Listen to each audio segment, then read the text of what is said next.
Hoy tenemos el honor de hablar con Tamar Arenas. ¿Qué tal, Tamar? ¿Cómo estás? Pues bien, aquí estamos, dispuesta a comentar. Genial. Tamar es profesora de la Universidad de Valencia, es traductora, es gestora de proyectos, además es especialista en traducción audiovisual y más concretamente en accesibilidad para sordos, ciegos. Am, Esta es tu presentación, digamos, así profesional, pero ¿cómo te defines tú a ti misma? ¿Quién es Tamar Arenas? Bueno, yo puedo ser muchas cosas, ¿no? Pero a nivel profesional me gusta decir que soy traductora y docente. Me gusta traducir mucho de muchos ámbitos. Como bien has comentado, mi especialidad es la traducción audiovisual, que me gusta muchísimo. Pero bueno, también me gusta la variedad y creo que por eso también me gusta el poder combinar traducir con enseñar. Y me gusta mucho, la verdad, sobre todo en la universidad, poder compartir eh, también parte de la experiencia que hay fuera, ¿no? Con los alumnos, sobre todo en traducción. Genial. Sí, además creo que es muy importante que alguien como tú, que está en activo, esté también en la universidad acercando Mm, lo que es la industria de la traducción a la universidad, ¿no? Porque ujú. creo que ese es el problema, que se crea una desconexión, pero sí, lo que tú estás haciendo muy, muy, muy valioso. Y tengo una cuestión, una duda antes de meternos en la entrevista, que es ahora con el tiempo que estamos, en los tiempos que estamos, que en los tiempos de la pandemia esta, de la COVID, ¿cómo se está gestionando la enseñanza en la universidad? Es decir, ¿o tenéis que ir allí presencialmente? ¿Lo podéis hacer desde casa? Pues cada universidad lo ha gestionado también según las directrices, ¿no? Desde el ministerio, etcétera, en este caso también la Generalitat Valenciana. Y bueno, por suerte nosotros estamos, o sea, la Comunidad Valenciana está en bastante buen estado en relación al resto del estado. Entonces, en mi caso, por ejemplo, yo estoy pudiendo realizar las clases de manera presencial con restricciones, Mm, pero cada departamento también ha decidido cómo va a hacerlo. En este caso, en este cuatrimestre estoy dando clases de primero y en primero han decidido que sea mayoritariamente presencial. En otros cursos hay lo que han llamado docencia híbrida. ujú, Entonces, también eso hay diferencia entre cómo lo está haciendo la Universidad Politécnica o la nuestra o las otras universidades del territorio.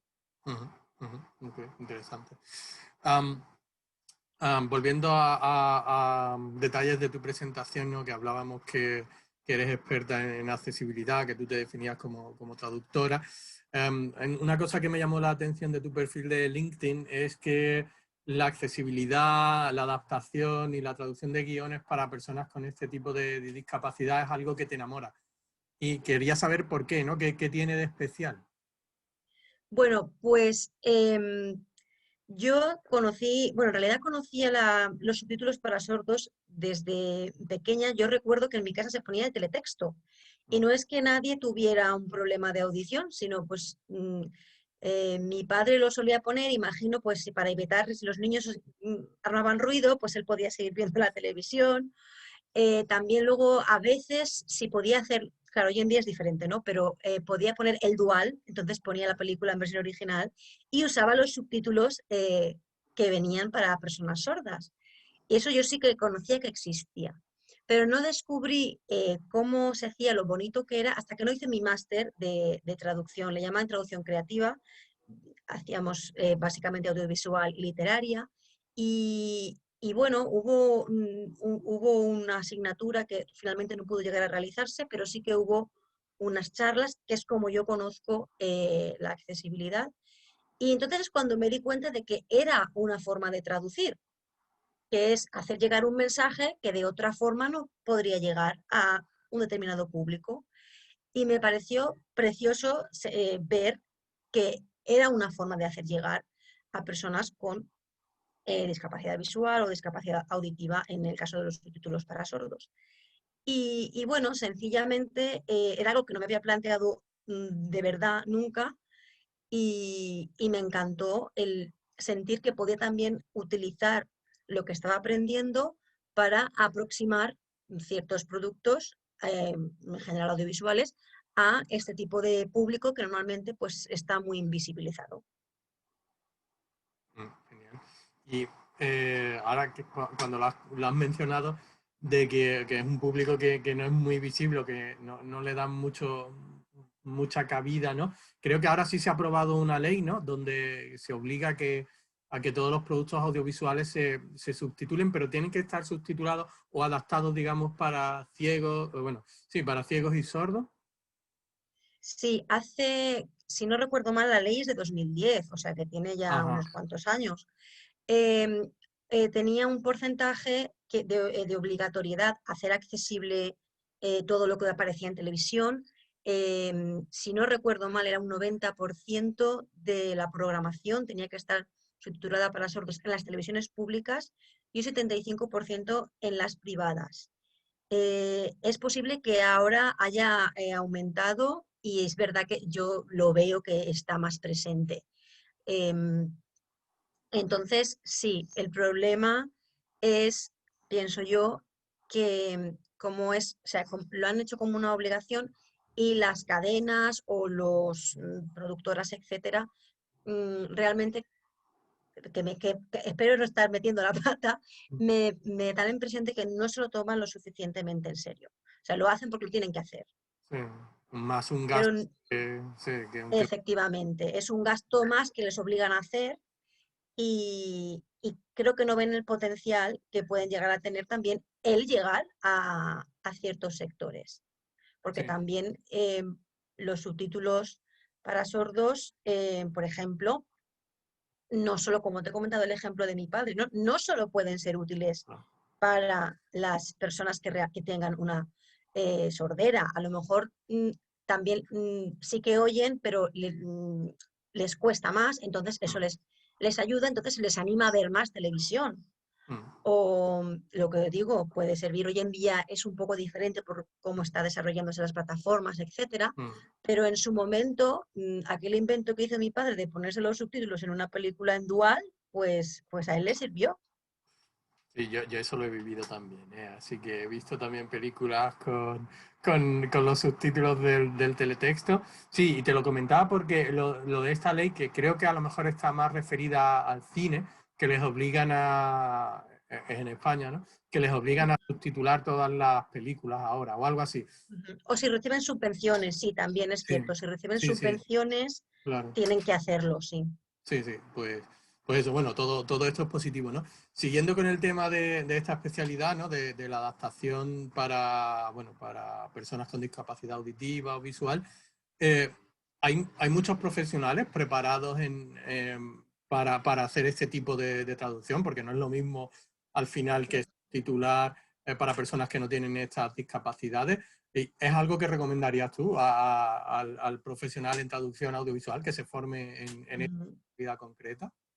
Pues cada día hay más y es algo bueno, ¿no? Yo creo que ha tardado tiempo en asentarse como una disciplina que se tomen en serio. Iba a decir seria, la disciplina es seria, que se la tomen en Mm, serio.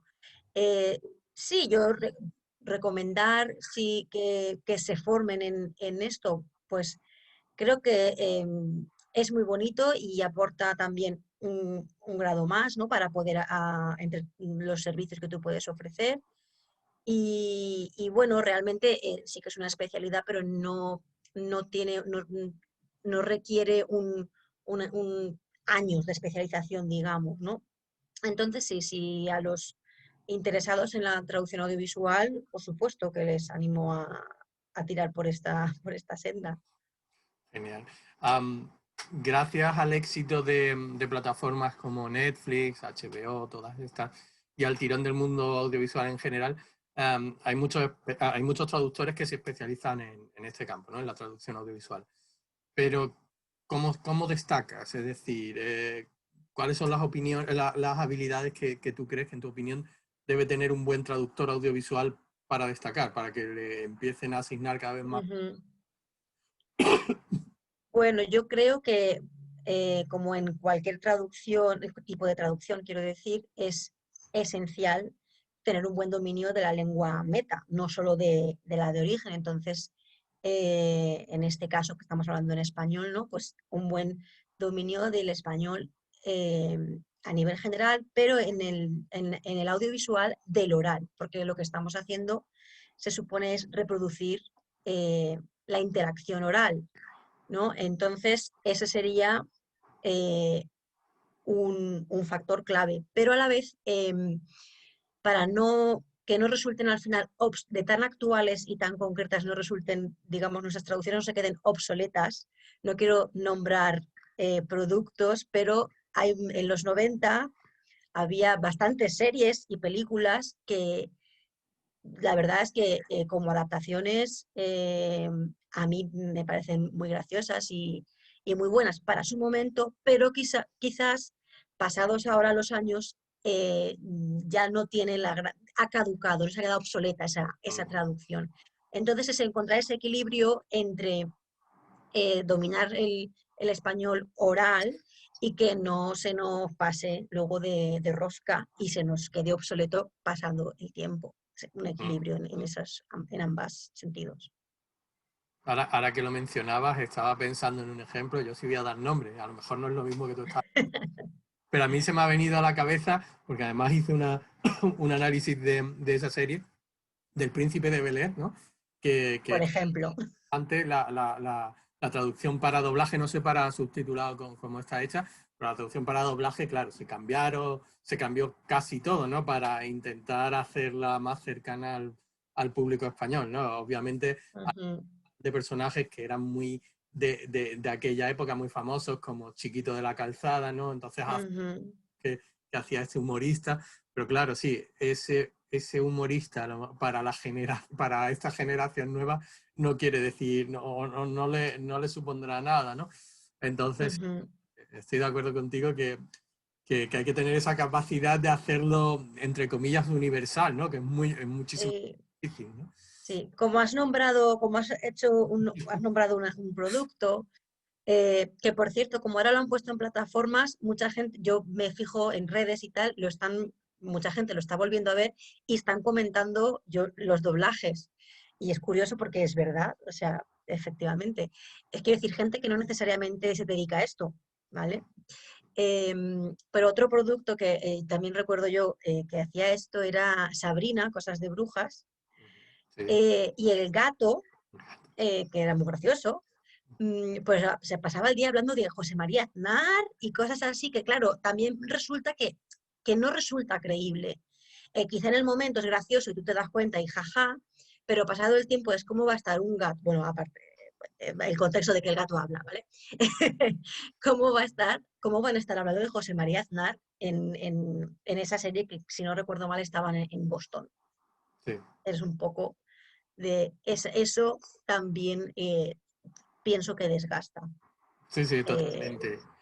Hay otro caso, nos podemos tirar aquí horas hablando de estos casos, pero hay otro que me ha venido justo a la cabeza, que te hace esto de caer en esto del disbelief, ¿no? Cuando estás viendo una serie que fue con House, con la serie esta del Doctor House, cuando dice, en una escena, habla de Fernando Alonso, ¿no? Algo así como Ujú. más reflejos que Fernando Alonso, porque Fernando Alonso entonces era muy popular, ¿no? Pero a casi todo el mundo le chirrió, ¿no? Porque no se imaginaban a House hablando de Fernando Alonso. Y efectivamente, en la versión original no hablaba de Fernando Alonso, hablaba de un piloto de NASCAR que aquí en España no conocía absolutamente nadie, ¿no? Con lo cual, Ujú. obviamente hay que adaptarlo, pero podría a lo mejor Sí, haber elegido un nombre más, no sé, más digamos, universal, como Sena. sí, su maquet, Ah, exacto. sí, Eso es efectivamente. lo que yo hubiera hecho Sí, sí, sí. para, Efectivamente para encontrar ese, hay que sí, tener esa visión, como tú muy bien decías, que me gusta mucho, de la universalidad de nuestro producto, ¿no? Que no se va a ver solamente hoy, sino que se puede ver dentro de 10 años y a la gente le va a ni siquiera va a identificar el sentido del humor que nosotros utilizamos hace 10 años, ¿no? Entonces, eso es muy, muy interesante. Um, También esto esto que has comentado me recuerda que no he mencionado cuando has hablado, me has preguntado por qué necesitas en la traducción audiovisual. También mucha cultura, cultura basura que decía mi hermano, cultura basura, em, o cultura tampoco, o cultura general, ¿no? Pero también cultura popular, de, de muchas cosas, ¿no? Y si no la tienes en nacir, obviamente todas las cosas no las puedes saber, pero sí tener la sensibilidad de estar abierto a que te van a aparecer cosas y buscarlas y ver cómo lo puedes resolver, porque claro, tu público no tiene que quedarse, tiene que poder seguir, pues como el ejemplo que has puesto de House, ¿no? Pues si no vamos a saber quién es este piloto seguro, pues, y no es relevante para la trama, pues podemos usar uno Mm, un poco más universal, ¿no? mm. Sí, sí, totalmente, totalmente de acuerdo. Algo que nos preguntan muchos traductores que nos siguen es, siempre es muy recurrente esta pregunta, además acabamos de terminar un congreso donde nos lo preguntaban mucho, es ¿dónde encuentran sus clientes? ¿Dónde encuentran los clientes para hacer proyectos? ¿No? ¿Qué tienen que hacer ellos Mm, para conseguir clientes? claro, pues es una muy buena pregunta. Yo recuerdo que cuando estudiaba, a mí nadie me enseñó esto. Y claro, cuando quieres empezar, no sabes por dónde empezar. Y yo creo que esta es una industria que no es la típica que, bueno, pues que te piden, ¿no? Hay un anuncio y tú envías tu currículum. No, no es así la industria, hay que conocerla un poquito. Y bueno, algunos casos sí, ¿no? Sobre todo con empresas más grandes, pero bueno, en general el traductor suele ser un traductor autónomo, ¿no? Y busca a sus clientes. Y bueno, para la traducción audiovisual, en concreto, pues vas normalmente a la fuente, ¿no? A los estudios de doblaje, etcétera. Y bueno, envías currículum, a veces te responden, a veces no, te envían pruebas, a veces las pasas, a veces no, y dependerá de muchos factores. A veces a mí me ha pasado que no me han querido dar feedback. Y yo digo, bueno, pues de acuerdo, bueno, ¿qué voy a hacer? Eh, pues eso, básicamente teniendo paciencia y eso, y aceptando hacer muchas pruebas de subtitulación, de doblaje, de lo que te pidan, vaya. Y así ir tocando puertas. Agencias también, en este ámbito hay menos, en el ámbito audiovisual, pero también las hay, sobre todo para subtitulación, que es Mm, algo que puede estar un poco más deslocalizado, digamos.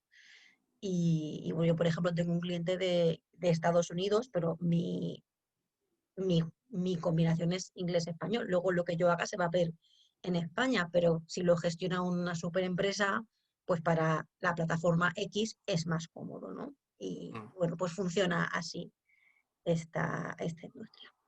Genial, yo creo que esos son buenos consejos para que empiecen a ir llamando a puertas. Sí. Esto no lo teníamos, me salgo del guión de la entrevista, pero en el Congreso de Trascender de la semana pasada hablábamos con Aivars Barcevics, que es un traductor audiovisual con muchos años de experiencia, que ha traducido Los Simpsons, Bola de Dragón, por lo menos en la versión en español, y nos decía que en su opinión la traducción para doblaje él cree que no en un corto plazo, ¿no? Pero que sí en un medio largo plazo va a desaparecer, ¿no? La traducción para doblaje y que será cada vez más la traducción para subtitulado, porque él nos decía que sus alumnos en los máster y todo eso siempre le dicen que ellos ya prácticamente no consumen productos, Ujú. ¿no? Sino que todo lo ven en lengua original y con subtítulos, ¿no? ¿Tú tienes también esa impresión? ¿Alguna vez te ha dado por pensar eso? O tienes alguna idea de cómo va a ir la industria de la traducción audiovisual? Hombre, yo no soy una visionaria ni una super experta, ¿no? De los movimientos de la industria en ese sentido, pero no estoy muy de acuerdo. Sí que es cierto y es innegable que el subtitulado ha aumentado gracias primero con los DVDs, era mucho más fácil acceder. Antes si no tenías que ir a salas o ir a, yo qué sé, me acuerdo o el Speak Up, ¿no? Aquello que se vendía en los kioscos, era una cosa mucho más extraña. Los chavales que tengan como 20 años ya no saben ni de lo que estamos hablando, ¿no? Yo era pequeña con estas cosas, ¿eh? Pero me acuerdo.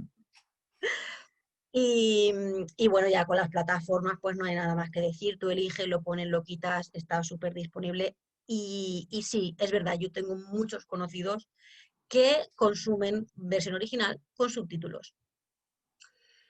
Creo que esto quiere decir, significa el fin del doblaje, para nada. Creo que hay público para todo y los subtítulos no son para todo el mundo. Bien sea, por ejemplo, si tienes algún tipo, por ejemplo, de deficiencia visual, es difícil seguir los subtítulos Mm, si no ves bien o no ves nada, ¿no?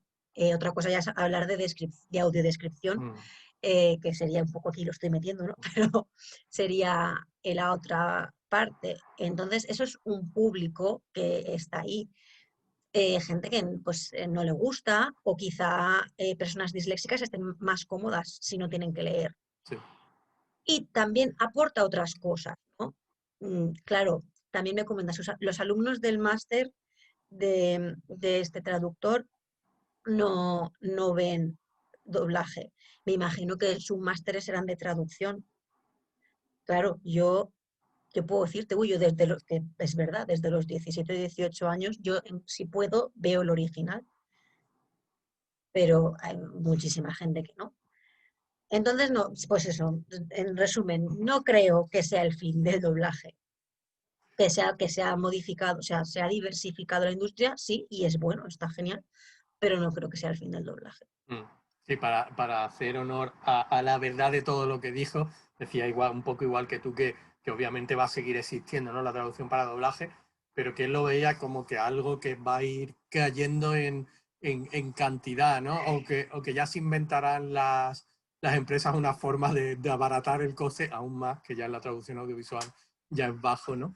Mm, Pero para quitárselo del tema del doblaje, ¿no? Porque además el subtitulado muchas veces incluso les sale más económico a las empresas, ¿no? Bueno, no muchas veces, les sale más económico porque no muchísimo más económico. necesitan el estudio, no necesitan el director de doblaje, ajustador, etcétera, ¿no? O sea que ahora Ujú. una barbaridad de dinero. Él lo veía un poco también por ese lado. Tengo dos. Bueno, es posible, si hace presión desde arriba, quizá, pero tendrían que valorar qué es lo que van a perder si no hacen doblaje. Sí, no, yo ya te digo, yo tampoco lo veo como que es algo que vaya a suceder Ujú. pero bueno, sí, me gustaría ver cómo evoluciona todo esto, a ver qué tal. Desde luego, como tú decías, ¿no? La llegada de estas plataformas, sobre todo, han revolucionado un poco la forma de consumir productos audiovisuales, ¿no? Tengo dos últimas preguntas. Ujú. Um, ¿Qué tres herramientas o webs o apps son fundamentales para ti para hacer tu trabajo hoy en día? Bien porque te lo faciliten, porque las consideres imprescindibles. Bueno, pues por un lado está San Google, porque lo que te digo, a nivel de encontrar, sobre todo en oralidad, etcétera, es la mejor fuente.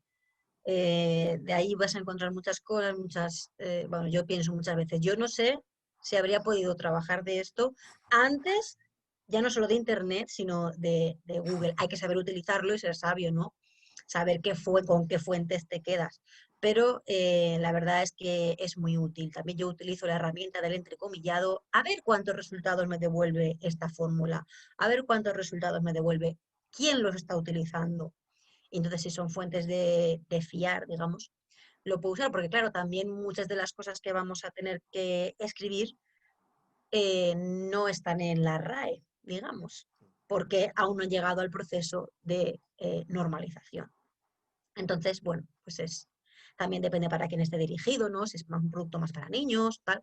Eso estaría muy bien. Luego, algo más técnico es el software de subtitulado. Hay de muchos tipos. Los hay gratuitos, son un poco más rudimentarios, pero, o sea, vamos, funcionan. Y los hay de pago que, pues si eres profesional, recomiendo invertir en uno de pago porque, vamos, en mi experiencia, eh, evidentemente si pagas es por algo, se gestiona muy bien el tiempo porque pues, está diseñado para eso. Digo el nombre, es que claro, es un producto Sí, sí, comercial. por favor, aquí no hay Vale, bueno, problema. a ver, luego les pediré que me den un poquito que me pasen la comisión. En el programa ellos gratis. Yo uso WinCaps, WinCaps. Antes estaba independiente, ahora creo que lo venden a través de, ahí no recuerdo el nombre. Bueno, si lo buscan por internet lo encontrarán. WinCaps Q, creo que se llama ahora. Y bueno, es un software de descarga, se paga, en fin, tiene la versión de prueba, pues lo pueden probar el que esté interesado, ¿no? No me llevo nada por esto, en absoluto, cero. Y luego del software gratuito, yo conozco el Subtitle Workshop, que quizás era el más típico, si alguien quiere empezar a probar, a ver qué tal, pues puede usar este. Y el iGitHub también es quizá un poquito mejor un poquito más complejo de usar, pero al final gestionas mejor que con Subtitle Workshop, me Sí, parece a mí. genial, pues la verdad Y que eso serían las herramientas basiquísimas para hacer mi trabajo. genial. Antes hablábamos del futuro de la traducción audiovisual, ¿no? Que era mi última pregunta, pero un poco reformulándola y volviéndola. ¿Le recomiendas entonces al que se quiere especializar que estudie traducción audiovisual o le recomendarías que se encaminara hacia otro lado? Por ejemplo, la traducción ahora que está teniendo también mucho, digamos que está muy, entre comillas, de moda la traducción para marketing o la transcreación. ¿Por qué recomendarías tú que se enfocaran o que se especializara el que quiera hacerlo? A ver, yo recomiendo que cada uno haga lo que más le guste. Entiendo que a lo mejor te gustan varias cosas, ¿no? O que estás en duda, pero desde luego prueba varios, pues la técnica, la jurídica, ¿no? Y que si estás estudiando es el momento de probar. Luego, según los diferentes planes de estudio de las universidades, ya te ofrecen la posibilidad de probar, otras lo administran de otra forma, que igual tienes que decidirlo con un máster. Bueno, eso ya va en función, ¿no? Pero lo que yo recomiendo es que prueben las diferentes áreas. Si ya de entrada saben que la médica no les va a gustar nada, pues oye, tampoco. Pero sí que probar y bueno, si te gusta el audiovisual, claro, adelante. O sea, trabajo hay, sí, pero que tampoco tiene que ser ese el motor, ¿no? Porque al final vas a estar haciendo esto, tienes que disfrutar. Y hacer cualquier cosa por mucho dinero que dé, ¿no? Si no la disfrutas, al final es tiempo vida, ¿no? Entonces, ¿qué haces con tu tiempo vida? Pues hay que trabajar para vivir, no vivir para trabajar, pero también disfrutemos del trabajo, ¿no? Entonces, siempre que sea posible, mm, pues intentar averiguar y formarse, porque, claro, hay que formarse en, en las distintas especialidades. Sí, totalmente. La formación continua es imprescindible, ¿no? El reciclaje. Mm. También, Tamar, te agradecemos muchísimo tu tiempo, tus palabras sabias. Hemos aprendido un montón contigo. Recomiendo que sigan tus consejos para, bueno, para encontrar clientes, incluso para vivir, ¿no? Que disfruten de lo que hacen y que el dinero no es lo más importante, ¿no? Y nada, te deseo lo mejor. Y Muchas gracias. y también les digo a los que nos estén viendo que Tamar está desarrollando un curso para Translators, así que dentro de poco estará disponible bueno, y que podrán seguir en nuestra plataforma en español. De nuevo, Tamar, muchísimas gracias, que vaya todo muy bien y Sí, un abrazo. igualmente. Chao. Chao.